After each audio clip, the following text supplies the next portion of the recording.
చంద్రశేఖరరావు అనే నేను శాసనం ద్వారా నిర్మితమైన భారత రాజ్యాంగం పట్ల నిజమైన విశ్వాసం విధేయత చూపుతానని భారతదేశ సార్వభౌమాధికారాన్ని సమగ్రతను కాపాడుతానని తెలంగాణ రాష్ట్ర ముఖ్యమంత్రిగా నా కర్తవ్యాలను శ్రద్ధతో అంతఃకరణ శుద్ధితో నిర్వహిస్తానని భయం గాని పక్షపాతం గాని రాగద్వేషాలు గాని లేకుండా రాజ్యాంగాన్ని శాసనాలను అనుసరించి ప్రజలందరికీ న్యాయం చేకూరుస్తానని దైవసాక్షిగా ప్రమాణం చేస్తున్నాను.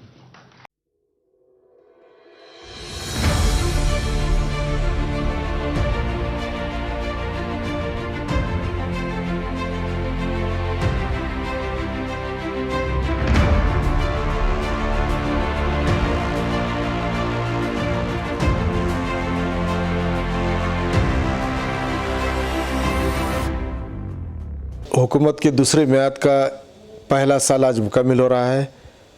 आइए हुकूमत की कारकर्दगी पर हम बात करते हैं कांग्रेस के मुमताज़ रहनुमा जनाब मोहम्मद अली शब्बीर साहब से। शब्बीर साहब, टीआरएस गवर्नमेंट दूसरी मियाद का एक साल आज जो है कंप्लीट कर रही है। इस एक साल में उनकी जो स्कीमात थे उससे आवाम को क्या फ़ायदा हुआ और कहाँ पर नुकसान हुआ, इस पर हम आपका राय जानना चाहते हैं। एक साल तो मुकम्मिल हो गया, लेकिन एक साल के अंदर उन्होंने जो वादे किए थे वो सारे के सारे 90% वादे कोई भी मुकम्मिल नहीं किए। उससे पहले 5 साल और ये 1 साल जुमला 6 साल की अगर उनकी कारकर्दगी अगर डिपार्टमेंट वाइज देखेंगे, उनके वादा उनके जो मैनिफेस्टो में जो ऐलानात किए उसके हिसाब से हम देखेंगे तो जनरल से शुरू करते हैं, उसके बाद माइनॉरिटी पे आते हैं। अगर जनरल में शुरू करते हैं तो आपको तारीख़ से भी पहले 6 साल से पहले की तारीख़ बताना चाह रहा हूँ। आंध्र प्रदेश बनकर 60 साल हो गया। इन 60 सालों के अंदर 16 चीफ मिनिस्टर बने इस रियासत में।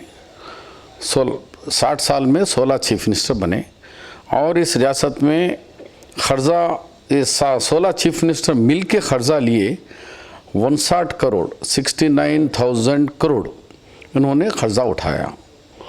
और अफसोस के साथ कहना पड़ता है कि ये पहले के 5 साल, उसके बाद का 1 साल, पहले के 5 साल के अंदर ये 69,000 16 चीफ मिनिस्टर 60 साल की हुकूमत में, मगर इनके 5 साल हुकूमत के अंदर 2 लाख करोड़ रुपया उन्होंने खर्चा उठाया। उसके तो 2 लाख करोड़ और ये 69 2,70,000 करोड़ खर्चे में आ गई। फिर ये साल उन्होंने 1 साल में 1 साल पूरा होने से पहले फिर 40,000 करोड़ फिर लोन लिया।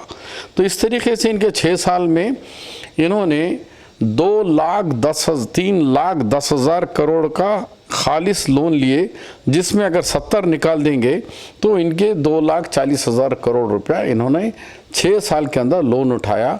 और लोन उठाने के बाद इस लोन से तरक्की देखेंगे आप, डिपार्टमेंट में तरक्की, एजुकेशन में हम पूरे मुल्क में 32 रियासतें हैं तो हम 28 रियासत में हम ठहरे हुए हैं। एजुकेशन उतना कम हो गया। 4,000 प्राइमरी स्कूल्स बंद हो गए, जिसमें तेलुगु मीडियम है, उर्दू मीडियम है, स्कूल्स बंद हो गए। टीचरों का रिक्रूटमेंट 6 साल से बिल्कुल टीचर्स का रिक्रूटमेंट नहीं हुआ। और यूनिवर्सिटीज़ में चले जाएंगे तो पूरे यूनिवर्सिटी में 55% प्रोफेसर्स नहीं हैं। और यूनिवर्सिटीज़ 100 यूनिवर्सिटीज़ के मुल्क के अंदर देखेंगे तो 100 में एक यूनिवर्सिटी भी तेलंगाना का 100 में नहीं है। तो अफसोस कहना पड़ता है कि जो उस्मानिया यूनिवर्सिटी, हमारी जवाहरलाल नेहरू यूनिवर्सिटी, हमारा एग्रीकल्चर यूनिवर्सिटी एक दौर में टॉप में थे, आज वो 100 में भी ना कहीं ढूंढे तो नहीं मिल रहे वो लोग, कहाँ हैं बोल के। ये यूनिवर्सिटीज़ का हिसाब हो गया।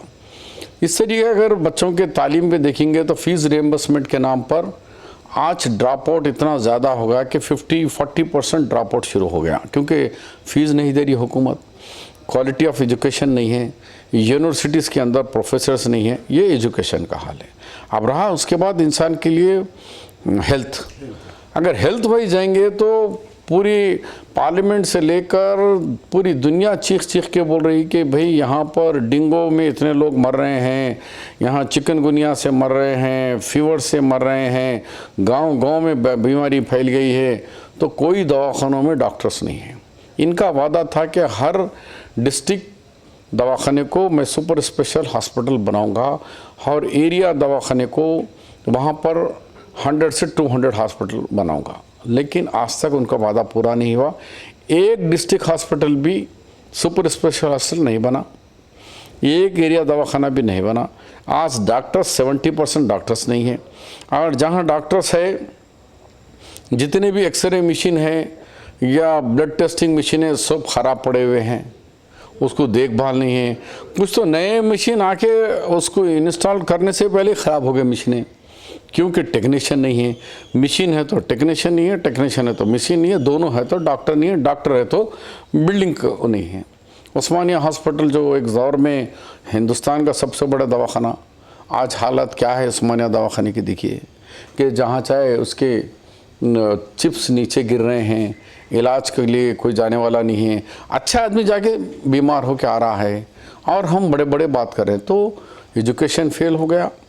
ये 6 साल के अंदर वो 5 और ये साल के अंदर पूरे हॉस्पिटल्स, पूरे के पूरे आंध्र प्रदेश का हॉस्पिटल दवाखाने फेल हो गए।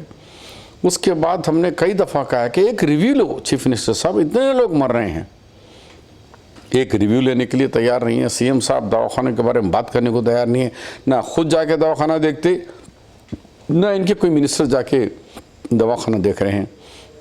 एजुकेशन में एक बात छूट गई थी, इंटरमीडिएट का रिज़ल्ट निकला, रिज़ल्ट गलत तरीके से निकलने से 29 बच्चे अपनी जान गंवा लिए, मासूम बच्चे। टेंशन में आके मैं फर्स्ट क्लास स्टूडेंट 0 मार्क कैसे आ गए मेरे को, फौरी पंखे से फांसी ले लिया, तो कोई कूद के मर गया, तो कोई पानी में गिर के मर गया। इस तरीके से मासूम बच्चे बच्चियाँ जो इंटरमीडिएट के होते हैं, आप भी हम भी सब मासूम बच्चों को रखते हैं, कि उनके माँ बाप पे क्या गुजरी, एक दिन रिव्यू नहीं करे, उनके माँ बाप से मिलने को तैयार नहीं है। तो ये डिक्टेटराना अंदाज एजुकेशन में ऐसी हो गया, हेल्थ में ऐसी हो गया। अब रहा कुछ एम्प्लॉयमेंट में देखेंगे, इंडस्ट्रीज़ में आ जाओ, कोई नई इंडस्ट्री नहीं लगी, बल्कि आज 40% छोटे इंडस्ट्रीज पूरे बंद पड़े हुए हैं। 40% से लेकर 50 तक जो स्मॉल स्केल इंडस्ट्रीज थे, टोटल फ्लैप्स बंद होकर पड़े हुए हैं। सिर्फ एक में तरक्की करा है स्टेट जो लाजवाब है, वो है एक्साइज। लास्ट 10 साल पहले की इनकी हुकूमत आने से 2014 से पहले इस स्टेट की एक्साइज की इनकम थी 10,000 करोड़ रुपये, लेकिन 2019 में अगर लगाए तो वो हो गई 21,000 करोड़, डबल हो गई। डबल से क्या 110% का शराब पीने में इंक्रीज हो गया। यानी आवाम को आप हर तरीके से ख़त्म करके शराब पीने के लिए उनको भेज दिए कि बीयर पियो, शराब पियो, पॉप पियो। और पहले 11 बजे खुलने का उसको 1 घंटा कम करके 10 बजे सुबह खोल दिए, अब तो 9 बजे से खुल जा रहे हैं।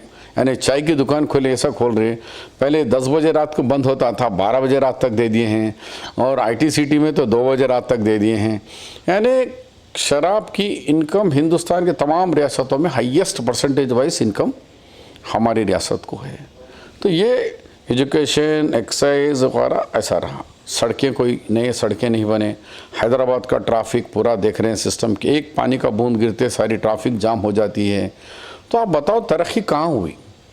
मेट्रो रेल पुराने शहर को लाने का वादा करे, मेट्रो रेल ख़त्म हो गया, पुराने शहर को मेट्रो रेल नहीं है, सिर्फ वादे हैं बड़े बड़े असेंबली में, असेंबली के बाहर, मगर वो वादे ही रह गए। ना उसका अमाउंट रिलीज़ हुआ, ना उसके ऊपर कोई बातचीत हो रही है। तो इस तरीके से 6-5 साल छोड़े, 1 साल की जब बात कर रहे हैं तो 1 साल में तो कहे कि भाई हम ये साल मेट्रो रेल शुरू करेंगे। हैदराबाद को मेट्रो रेल नहीं है। अगर मेट्रो रेल आती तो पुराने शहर के भी लाखों नौजवानों को रोज़गार मिल जाता, हज़ारों नौजवानों को रोज़गार मिलता। अब ये नए शहर से लेकर पुराने शहर में ना कोई नया कॉलेज गवर्नमेंट का था, ना कोई यूनिवर्सिटी का कोई आता, ना कोई IT कंपनी कोई लगाने को तैयार है। उनको कोई सहूलतें देन हुकूमत ना इंटरेस्ट लेती है, ना मुकामी जमा जो मजलिस इत्तेहादुल मुस्लिमीन है वो लोग इंटरेस्ट लेते हैं। बस जज्बाती बातें बोलते हैं, जज्बाती नारे देते हैं, जज्बाती तकरीर करते हैं, मामला ख़त्म, वोट गिर जाता है। उसके बाद एक भाई लंदन में बढ़ जाता है, एक भाई जाके हिंदुस्तान घूम रहे हैं, या मैं BJP के एजेंट बनकर। शबीर साहब, ये तो रहा, लेकिन अब जो लाइन ऑर्डर की सूरत हाल और इनकाउंटर्स जो हो रहे हैं, इसके ऊपर क्या है? लॉ एंड ऑर्डर ऐसा कोई दिन, एक दिन में 3 रेप्स हो रहे हैं, 3-3 जगह चोरियां हो रहे हैं, और स्नैच जो चेन खींचने का तो नंबर 1 स्टेट है हमारा कि ख़वातीन जाते खुद चेन लेके जा रहे, जबकि कह रहे कि हज़ारों कैमरा हैं, शी टीम बन गई हमारी, हम कुछ भी करेंगे तो कोई परिंदा भी उड़े तो हमको पता चल जाता है, टावर्स बना लिए हैं, फिर परिंदा उड़े तो कैसे आता नहीं मालूम। लेकिन यहाँ तो रोज़ रेप्स हो रहे हैं, रोज़ाना चेन स्नैचिंग हो रही है, और भी कई किस्म के मर्डर्स हो रहे हैं। हुकूमत का कोई कंट्रोल नहीं है। इसलिए कंट्रोल नहीं है, पुलिस एफिशिएंट ऑफिसरों को बाजू में रखकर जो टीआरएस के एजेंट बन गए हैं उनको अच्छे अच्छे पोस्टिंग दिया जा रहा है, जिसकी वजह से पुलिस का निज़ाम दरम भरम हो गया है।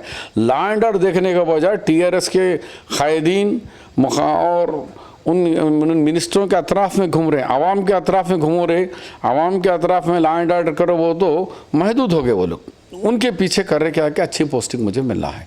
जो अच्छे एफिशिएंट ऑफिसर्स हैं वो तो देखते हुए रहे कि हमारी ज़िंदगी में ऐसा नहीं देखे कि लॉ एंड ऑर्डर इतना ख़राब सिचुएशन है। और हिंदुस्तान भर में भी कहा जा रहा है कि भाई तेलंगाना का में जो मर्डर्स हो रहे हैं ये 3-4 नंबर पे आ गए हम लोग, जबकि ये top most law and order में जो राजशेखर रेड्डी साहब हमारी हुकूमत में तो टॉप में थे हम लोग, वैसा जाके 4-5वें नंबर पे आ गए।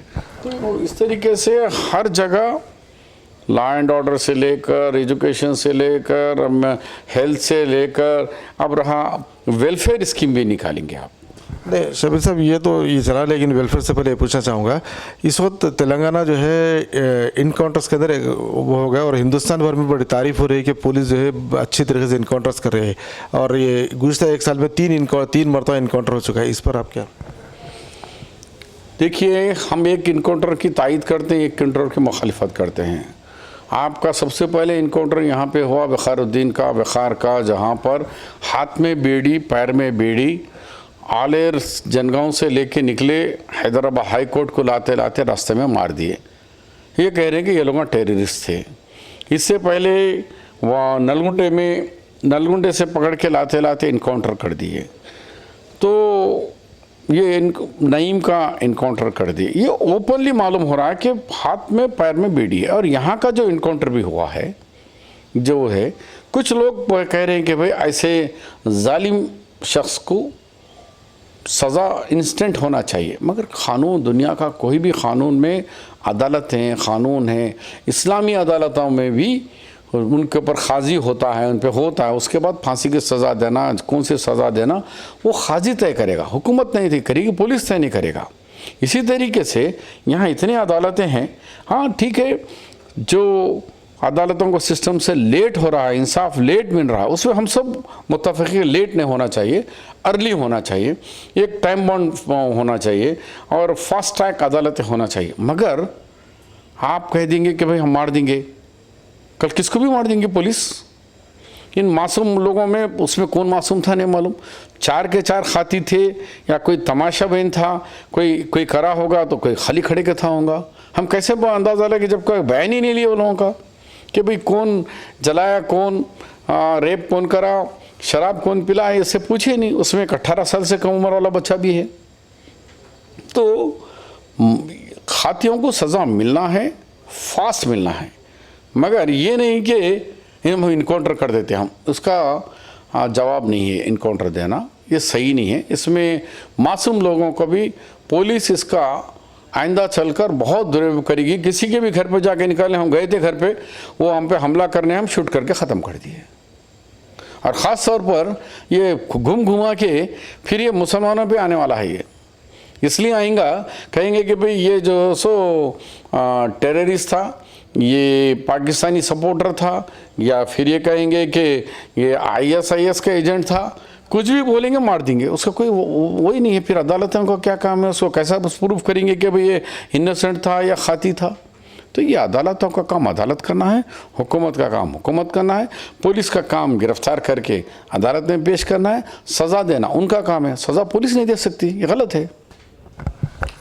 शबीर साहब, TRS हुकूमत मुस्तकिल दावा कर रही है कि मुल्क भर में फलाही स्कीमात के अंदर जो है नंबर 1 पोजीशन पे है, और उसके से तमाम कम्युनिटी खुश है और उनको जो है फाइनेंशियली मुकम्मल तौर पर गवर्नमेंट सपोर्ट कर रही है। इसको किस तरह से देखते हैं आप? अब देखिए, SC ST BC माइनॉरिटी, ये मेन 4 ही होता है, इन्हीं पे वेलफेयर होता है। इनका वेलफेयर का बजट, जो मेन बजट करने के बाद जब फिर आप सप्लीमेंट्री बजट के अंदर ऑलरेडी 40% पहले ही कम कर दिए। अब कम कर देने के बाद फिर उसमें अब रिलीज देखा गया तो इस महीने तक वो जो 40 कम कर दिए तो 60 में 40 रिलीज हुआ, 20 रिलीज नहीं हुआ। तो इसके माने ये हो गया कि टोटल अमाउंट में पुराना जो ओरिजिनल बजट के हिसाब से 40 to 45% ही आप बजट पर खर्च कर रहे हैं। और यही 2 स्कीम उनके पॉपुलर स्कीम चल रहे हैं, एक है शादी मुबारक और टेमरिस स्कूल्स के हटकर। आप बताओ, 1,63,000 दरखास्तें 5 साल से पेंडिंग है कि फाइनेंशियल लोन जो अपने पैरों पे खड़े होने का, एम्प्लॉयमेंट, सेल्फ एम्प्लॉयमेंट, वो स्कीम बिल्कुल नहीं है। स्कॉलरशिप्स, मेन जो बच्चे पढ़ रहे थे हमारे, स्कॉलरशिप्स ख़त्म हो गया। जो बच्चे आपके इंजीनियरिंग बन रहे थे तो आज 56 इंजीनियरिंग कॉलेज से 11 रह गए, यानी 50 इंजीनियरिंग कॉलेज आपके बंद हो गए। अब जो इंजीनियरिंग चल रही है उसमें फैकल्टीज़ बंद कर दिया गया है। क्यों? और फैकल्टीज़ बंद करने के बाद सीटें कम हो गई, स्कॉलरशिप ख़त्म हो गई। तो फिर जो कांग्रेस का ख्वाब था, जो कुरान शरीफ की आयत इक़रा बिस्मि रब्बिकल लज़ी, यानी पढ़ो, वो ख्वाब को लेकर राजशेखर रेड्डी मई ने जो 5%, 4% मुस्लिम रिजर्वेशन और फीस रियम्बर्समेंट से जो 25 लाख तलबात को हमने दोनों रियासतों में, आंध्रा और तेलंगाना में, जो हम उनको तालीम से आरास्ता करने का जो हम ख्वाब था, वो ख्वाब हमारा चुकनाचूर होके आज फिर वहीं गुटली कांट की झाड़ में अटकी वजह से इस तरीके से फिर हम नीचे आ गए। हमारे कॉलेज 56 से 11 पे आ गए, BEd, BA, लॉ सब बंद होते जा रहे धीरे धीरे। तो इसका वजह यही है कि ये खाली बोलने के लिए कि हमारा बजट बहुत अच्छा है, बजट अच्छा है तो वेलफेयर के क्यों कम हो गए। जहाँ बजट तुम दिए वहाँ करप्शन, बकरों की स्कीम लाए 5,000 करोड़ रुपया खर्चा लेके, कहाँ हैं भी बकरे खा गए, पैसा गोल हो गया, 5,000 करोड़ रुपया हम पे खर्चा पे आ गए।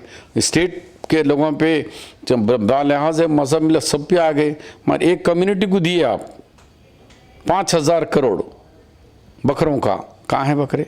इसी तरीके से मच्छियों की बात करें, ऐसा मच्छियाँ लाएंगे कि हम मुल्क के नंबर 1 हो जाएंगे। एक मच्छी भी नहीं मिल रही, पहले 200 रुपये किलो मरल मिलती थी, अब 800 रुपये किलो मरल मिल रही। मच्छी है ही नहीं, आंध्रा से ला रहे। तो उसके फिशिंग का कॉरपोरेशन पे हज़ारों करोड़ लिए, शिपिंग पे लिए, यानी बकरों पे लिए। इस तरीके से जो जो स्कीमों के ऊपर पैसा वेलफेयर पे उठाए वो सारा खुद मिनिस्टर्स एक्सेप्ट कर ले रहे। हुकूमत बोल रही कि बकरे रिसाइकलिंग हो रही है, कलेक्टर्स कई जगह केसा बुक करे कि बकरे यही बकरे जा रहे, वही बकरे आ रहे, रोज़ाना 10 ट्रिप हो रही, सेम बकरा यहाँ से निकला वहाँ से निकला, कमारडिस निकला निज़ामाबाद से निकला भोदन, एक ही बकरा पहुँच रहा, पैसा उठा ले रहे लोग। तो इनके पंचायत राज में आ जाइए आप, इतने ग्राम पंचायत बना दिए, अभी तक उनके 1 साल के अंदर 1 रुपया ग्राम पंचायत को नहीं दिया। सफाई कर्मचारियों के तनख्वाहें तक भी नहीं दी है हुकूमत। जो गवर्नमेंट ऑफ इंडिया का पैसा आ रहा है 14th कमीशन का पैसा, वही उन लोगों तक आ रहा, लेकिन स्टेट गवर्नमेंट का 1 पैसे का अभी तक मैचिंग ग्रांट कंट्रीब्यूशन अमाउंट नहीं है। तो गाँव में देहात तरक्की कैसा होगा, सफाई कैसा होगी। तो ये सब इनके जो बोलने के वायदे होते हैं, इतने सुनहरे ख्वाब बताते हैं ये। मुसलमानों को 12% मुस्लिम रिजर्वेशन, हमारे 4 से 25 लाख बच्चे आता हो गए। अगर 12 मिलता तो आज इनकलाब आता था मुसलमानों के अंदर। शबीर साहब, एक मिनट, ये KCR का ये दावा है कि जो कांग्रेस के दौर में कॉलेज कायम हुए थे वो सिर्फ पोल्ट्री फार्म्स में कायम हुए थे, कोई क्वालिटी ऑफ एजुकेशन नहीं था, और उसकी वजह से रियासत का नाम जो है पूरी दुनिया में बदनाम हो रहा था, क्योंकि बच्चे यहाँ से जो निकल रहे थे वो क्वालिफाई तो हो जाने, सर्टिफिकेट तो आ रहा, लेकिन उनके पास जो है क्वालिटी नहीं है एजुकेशन की। इस वजह से उनको जो है कॉलेज को बंद करना पड़ा। नहीं, इसमें कुछ हो सकता है 1-2% सच्चाई हो। मेरे और KCR साहब के 2016 के बजट स्पीच पे उनका हमारे आमने सामने हुआ। मैंने KCR साहब को कहा कि आप बार बार दोहरा रहे हैं कि डेयरी फार्म में, पोल्ट्री फार्म, ऐसा कहीं है और ऐसे कॉलेज बंद कर दीजिए आप, 1-2 होगा तो, या नाम तो बताइए कि कहाँ डेयरी फार्म है, नाम भी नहीं बताया आप। पोल्ट्री फार्म का भी नहीं बोले, डेयरी का भी नहीं है तो बंद कर दो, नंबर 1। नंबर 2, क्वालिटी की बात कर रहे हैं। तो मैंने उनको सवाल किया कि भाई देखिए, जो माइनॉरिटी कॉलेजेस हाईएस्ट बंद कर रहे हैं आप, उसके अंदर क्वालिटी नहीं है बोल रहे, तो हो सकता है थोड़ा क्वालिटी में डिफरेंस होगा। इसलिए होता है कि हमारे बच्चे उर्दू मीडियम या तेलुगु मीडियम से देहात से पढ़कर आए हैं। ये जो बड़े CBT कॉलेज है, वासवी कॉलेज है, ऐसे ये कॉलेजों में ये लोग इंग्लिश मीडियम से पढ़े हुए बचपन से क्वालिटी लेके आए हैं। हम 70 साल के बाद अब हम इंजीनियरिंग कॉलेज, मेडिकल कॉलेजों में हम एंट्रेंस लिए हैं। तो 70 साल से भागने वालों को आज ही पैदा हुए इसको बोल रहे कि 2004 में पैदा हुआ हमारा माइनॉरिटी बच्चा ये तालीम के अंदर, उसको बोल रहे कि 70 साल वाले के साथ भागो तुम, तो रेस में नहीं भागेगा वो। उसको कम से कम 20 साल का, एक जनरेशन का गैप होने के बाद बाप इंजीनियर बन जाएगा टूटा फूटा, उन्हें बोलेंगे कि भाई मैं कैसा ये पढ़ के निकल गया। अब मेरे बेटे को उन्हें क्वालिटी लाइफ दे के, क्वालिटी एजुकेशन बचपने से देंगे, उन्हें क्वालिटी निकलेगा, उसके लिए समय दो। KCR साहब, ऐसा उजलत में अब आज का आज रिजल्ट मिला तो नहीं होता। डैम शुरू करेंगे तो 15 साल डैम बनने को लगता। आपका कालेश्वरम बोलते बोलते थक गए, आप पानी नहीं दूंगा तो वोट नहीं मांगूंगा, बोले कहाँ है पानी, मगर आप बोले कि नहीं नेक्स्ट ईयर वोट दूंगा, हर साल नेक्स्ट ईयर बोल रहे। सर एजुकेशन में भी थोड़ा समय लगता है इन मासूम बच्चों को, जो माइनॉरिटीज़ के हैं, जो ट्राइबल के हैं, जो दलित के हैं, वो लोग अभी अभी उनको स्कॉलरशिप की वजह से और रिजर्वेशन के तरफ से मिला है, तो उनका फल आने के लिए झाड़ लगाते फल नहीं मिलता। झाड़ लगाने के बाद 5 साल 10 साल के बाद मेवा मिलेगा, फल मिलेगा, जब उसका कौन फ़ायदा उठाएंगी। शब्बीर साहब, KCR साहब का इल्ज़ाम झूठा है, महज इनडायरेक्टली फीस रिएम्बर्समेंट कम कराना और माइनॉरिटीज़ के कॉलेजेस के ऊपर इल्ज़ाम लगाने की क्वालिटी नहीं है तुम्हारी, और इसलिए हम बंद कर दे रहे हैं। ये झूठ है, झूठ है। शब्बीर साहब, आज की तारीख में जो इंटरेस्ट गवर्नमेंट हासिल की है, तकरीबन हर महीना 16 से 20 हज़ार करोड़ रुपए उसका सिर्फ इंटरेस्ट जा रहा है। तो हुकूमत के पास क्या रिसोर्सेज है जो इंटरेस्ट के लिए इतना अमाउंट जो है स्पेंड कर रही हो? ये बात हम 2014 के बजट से हर साल बोलते हुए आ रहे। तुम बजट को एग्जॉस्ट करके बता रहे हो, 80,000 करोड़ का हमारा है तो 1,20,000 बता रहे हो, ये 90,000 का है तो 1,50,000 करोड़ का बजट बता रहे हो। आप गलत फिगर्स बता रहे, फिर कम करते जा रहे हैं, बता रहे कम करते जा रहे हैं, मैजिकल फिगर के ऐसा कर रहे। तो खर्चा भी ऐसा ले रहे हैं, कालेश्वरम प्रोजेक्ट पे लिए 80,000 करोड़ अब तक खर्च कर दिया और 1,20,000 करोड़ का खाली एक प्रोजेक्ट के ऊपर खर्च कर रहे।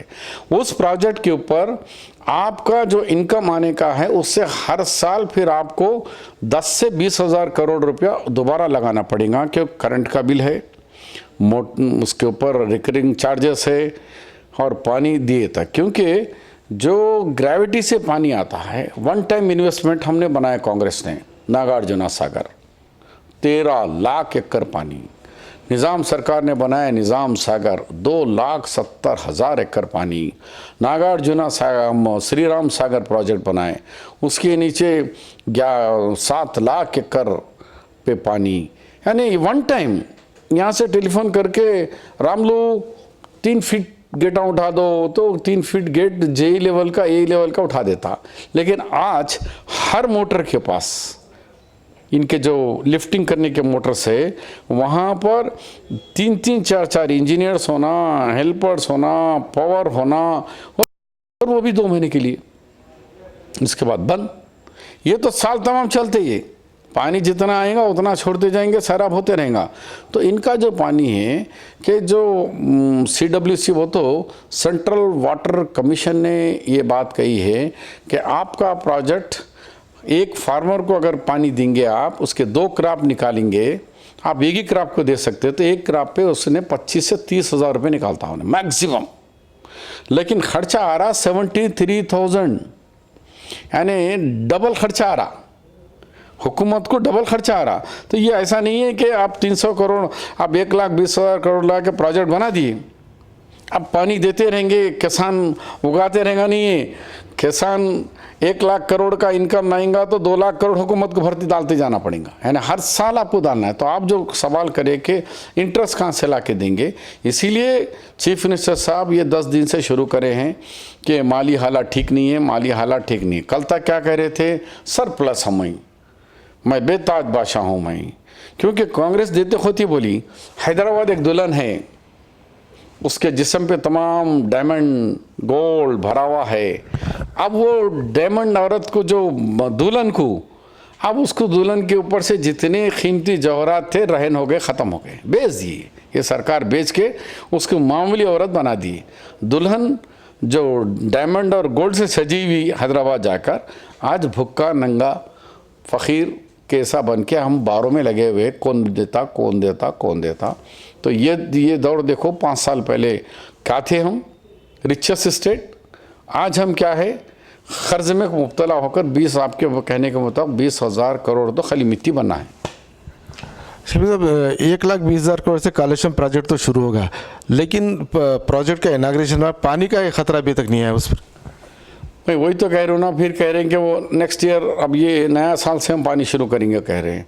अल्लाह ताला ने बरसात इतनी बरसाई कि ज़रूरत ही नहीं पड़ा कि पूरे डैम में फुल है, कि आपका नागार्जुना सागर 4 वक्त 5 वक्त भर गया, श्री राम सागर भर गया, एक्सेप्ट निज़ाम सागर, मंजीरा और सिंगूर से हटकर जो तेलंगाना है, नॉर्थ तेलंगाना है, बाकी के पूरे डैम्स भरपूर है। एक दफ़ा नहीं, 4-4 दफ़ा भरे। बहुत कम ऐसा होता है कि 4-4 दफ़ा भरे हुए हैं, तो इनका पानी लिफ्ट करने की ज़रूरत ही नहीं पड़ रही। लिफ्ट करेंगे तो और दिवाला निकल जाएगा स्टेट का। आज ही अखबारों में हम पढ़े कि पावर टैरिफ बढ़ाने की सोच रहे हैं, आरटीसी के 20 पैसे बढ़ाए। हमारी गवर्नमेंट में हम 2 पैसे बढ़ाने के लिए 2 साल सोचते थे, 2 साल 2 पैसे बढ़ाने के लिए पर किलोमीटर। इन्होंने तारीख में कोई नहीं बढ़ाया, 20 पैसे बढ़ाए, जबकि आंध्रा वाले 10 पैसे बढ़ाए। जगन साहब ने 10 पैसे बढ़ाए, इन्होंने 20 पैसा पर किलोमीटर बढ़ाना, ये तारीख का सबसे बड़ा हाईएस्ट प्राइस है बढ़ाने का चीफ मिनिस्टर साहब। तो इनके हर वो काम में नुकसान है। हम पहले बोले कि भाई आप जीएसटी की तायद कर रहे, मत करो, नहीं, जीएसटी इस कंट्री का बेस्ट है। बीजेपी के चीफ मिनिस्टर से पहले इन्होंने डांस करे। अब इनकी एमपीज कल जेके बेटे का जीएसटी का बकाया वापस करो, वापस करो, वापस करो। तो इनकी हर चीज़ की दोहरी बात होती है। नोटबंदी के ऊपर सबसे पहले तायद करने वाले केसीआर साहब आज बोल रहे कि नोटबंदी का फैसला गलत था, जीएसटी का फैसला गलत था। तो इनके हर फैसले में पता नहीं क्यों बोलते एक है, करते एक है। आखिरी दिन क्या होता, अब हमारे ख़वातीन के ट्रिपल तलाक़ में ये कहें कि भाई हम इसका अपोज करेंगे, लेकिन आइन टाइम पे वोटिंग में सब भाग गए। तो कब आखिरी मिनट में मोदी जी, अमित शाह का इतना डर है लोगों को कि उनका कौन से फैसला कब कैसा भागते नहीं मालूम। शुक्रिया सबीर साहब, आप रियासती हुकूमत की दूसरी मियाद के पहले 1 साल की तकमील पर हमारे साथ बात किया, आईएनए चैनल के साथ। शुक्रिया।